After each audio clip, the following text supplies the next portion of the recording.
We're on our way to go and see Meg Mac at Golden Retriever Studios. She has an album coming out. I'm excited because I feel like Meg Mac is one of those like staple Australian songwriters that everyone loves and knows, and I think it's interesting when an artist gets to this point in their career to hear and see what they do next. Shall we begin with why we're here at Golden Retriever Studios? This is just a place where I spend a lot of time making music, writing.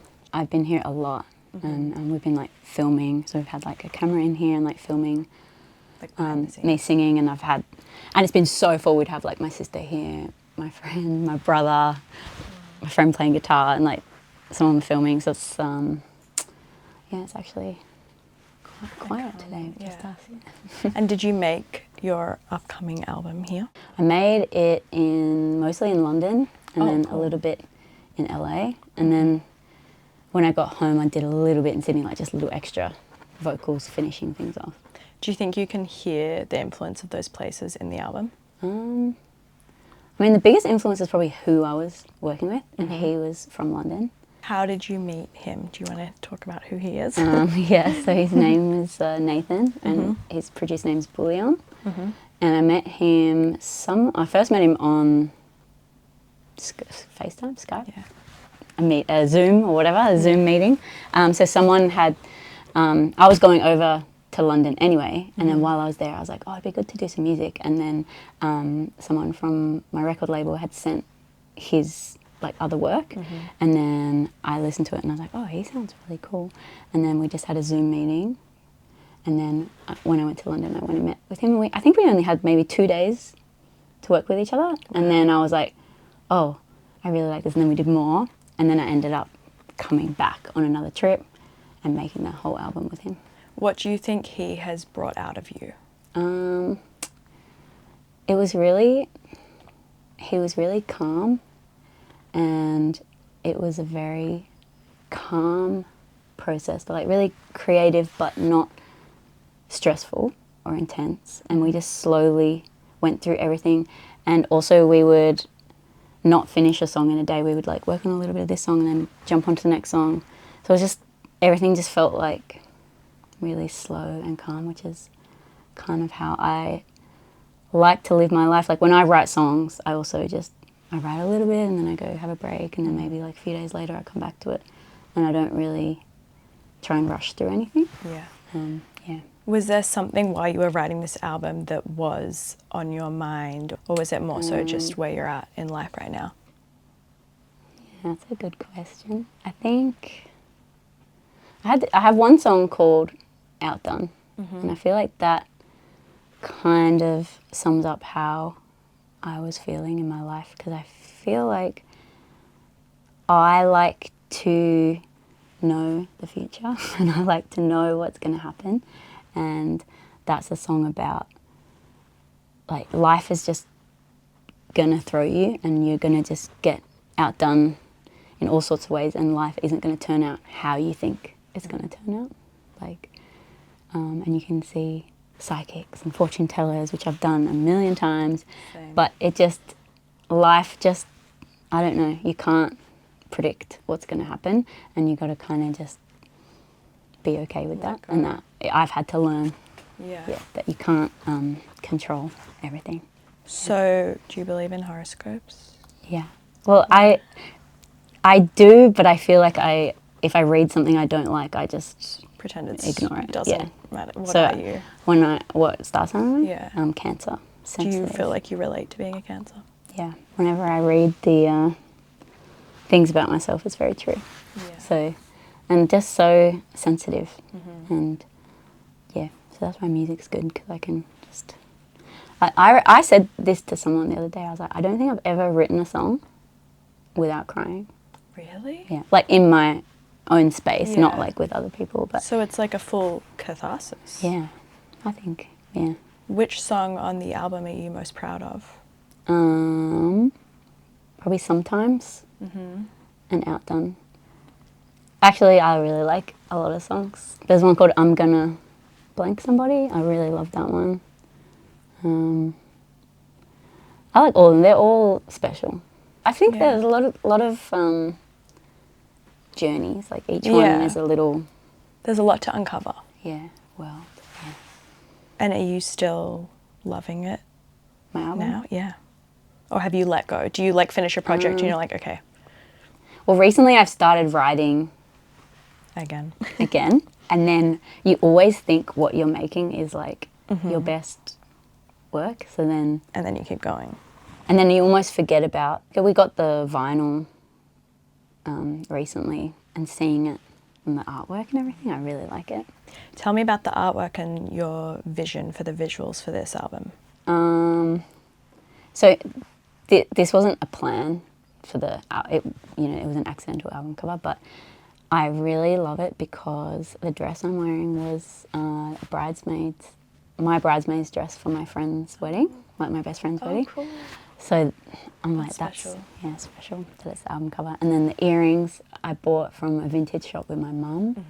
And then, what else am I wearing? Oh, a choker that I found for $10 in a vintage shop. So I was like, all the little things that maybe people won't even notice, but to me, I'm like, they're little special things. And then I think that was actually, we were trying to shoot an cover artwork for Valentine, but that ended up being that was my look for Valentine. Oh, cool. And then that ended up being the album cover. I just love clothes. I love dressing up. And I love vintage shopping, which I hadn't done in ages. And then for this album shoot, almost everything I was wearing was stuff that I'd found in vintage shops or Overseas? no, a lot of it was from here. Oh, cool. We went to a store in Mittagong in the Southern Highlands. Twisting Vintage. That one. I'm actually meant to be gatekeeping it. Oh my God, but literally everything from the album cover is from that. Like, one of the best dresses I own, and everyone is like, where did you get that dress? And I'm like, I don't know where it came from, but it's from Twisting Vintage. Yeah, she's really clever. And she gave me, I was looking at earrings or something. Oh, no, there was a charm bracelet, which is on my He Said No artwork. And I'm like, I got this charm bracelet. And she gave it to me for free. And then so I thought, it's lucky. So now I'm like, that's my lucky charm bracelet. Oh, I love that. Yeah. Oh my God, it's such a special place in there. I need to go back. Yeah, we should Oh, go. my phone's going off, sorry. We should do an episode at Twisting Vintage. Oh my God, we should. Let's just go shopping. I would love that. Okay, so going into 2026, you've obviously got a massive year. How are you feeling going into it? What are you feeling? You're making me realise I have a lot of work I need to do. So I've got a lot to do. I've got a lot of planning to do. So yeah, the album comes out February. We're now in December. And then my tour starts February. And I have to start rehearsing, like planning what songs I'm going to play and actually coming up with the concept. Fun. That must be so fun doing the set list. It is, but it's hard because you can't fit everything, and then you have to like let songs go. Yeah. Would you ever change while you're on tour, or is that too I have done crazy? that before when I've not played something and then gone, oh, I should have played it, or if a song didn't work, I've taken it out and then put a different one in. So maybe, yeah. We'll see. Stay tuned. We'll see. Yeah. Okay, what are you most excited for today? Like, what's inspiring you right now?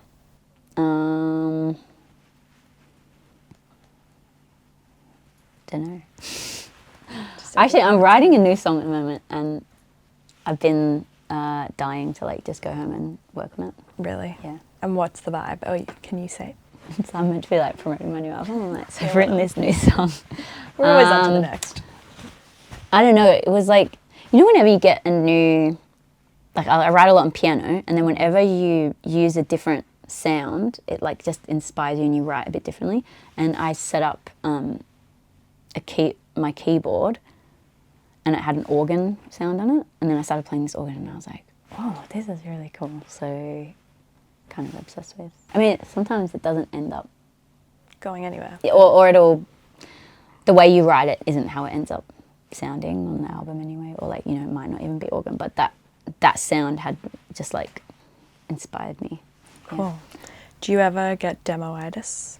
Yeah, that's like constantly. Really? Yeah, even so I've got a song out now called Sometimes. I love that song. Oh, thank you. And then there's a bit in the chorus, and I go, do you like it? And then I listened to my voice memo of when I wrote it, and I went, do you like it? And I was like, why did I forget to do it like that? And then I literally couldn't sleep, and I was like so angry at myself for not... After it was released? Yeah, like finished my recording gosh. everything, and I'm like, and it's so simple, like I don't even think it matters at all. But yeah, you can just cling to these little things, the way you said a word or the way you sang something, and then you're like, oh, that's better than the recording. But I feel like those are like the really fun things that then in the live show, those are like the tiny little tweaks you make to the songs that bring them to life in another way. I sing it like that now live. Yeah. Because that's how it was like, meant to has to be. live on. I did it wrong. It was an accident. But that's what's so... I really struggle. Honestly, that's the biggest thing I struggle with in music is recording. Like a live show, you can get off stage and be like, that was a great show, and everyone can feel like it was a live show. A great show. But because it was live, you know, it's got mistakes, it's got whatever, but you can still feel that it was good. And then just recording, you're like, I could do it better. Yeah. I could have done it better. Oh, why did I sing that word like that? And it just actually stresses me out. And then it makes me feel like I've screwed up. And So how do you know when the album's done? I think it's other people. I don't know. So He Said No, which was my first single. The bridge has this bit at the end. And it used to be, I would go, can you believe it? He said no, 6 times. But then I was trying to decide if it should be 6 times or 4 times. And I went insane for like a whole week, listening, trying to decide like which one was better. And I went like insane. And then my boyfriend was just like, both, just pick one. It doesn't matter. Like, people don't hear that. How do you like let go, and how do you kind of come down from that stress that you obviously put yourself through? Like, do you have mindfulness practices? Or is it the songwriting? Yeah, maybe just move on. I actually don't know how, and it's just stress. It just stresses me out so much, having to make a decision that is final and not knowing. Even like posting on social media is the same as like, is this the right photo? Is this the right clip? Is this?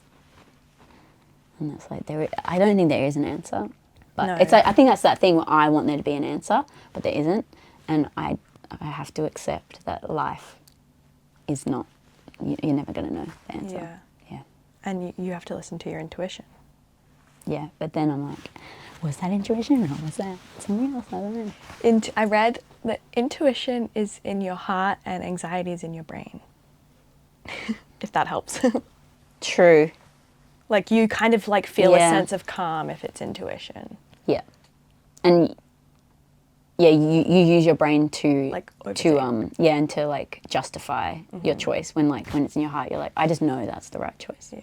But sometimes I'm like, I don't know. Yeah, but maybe you just need time with these choices. Yeah, I'm just slow. I realize I'm just a slow pace at life, and that people always want answers quickly, and I'm like, they can wait. Yeah. You're calling the shots, girl. Hey, I'm Meg Mac, and you're watching Odyssey TV.